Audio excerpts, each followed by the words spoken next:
Assalamu alaikum. In this video, how to change image border color in Photoshop. Step 1.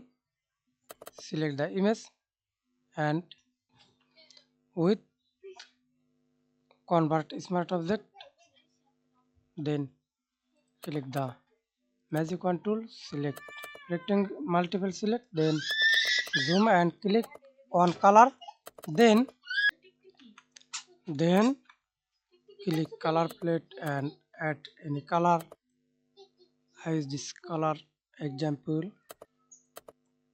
green or red, then hold click palette up, then hold Alt, click backspace,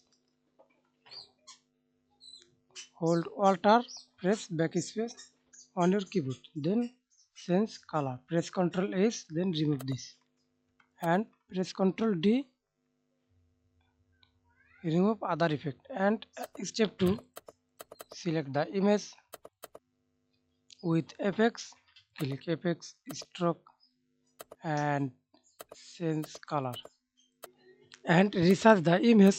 Select the image, press Ctrl T on your keyboard, hold Shift, click and drag on your mouse, then resize. Align this,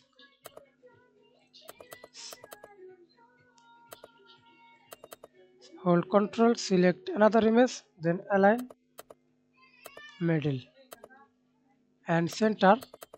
Hold Ctrl, select the background, middle.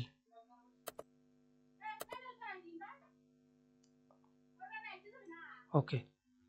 Thanks for watching video. Please subscribe to my channel, like, comment, share.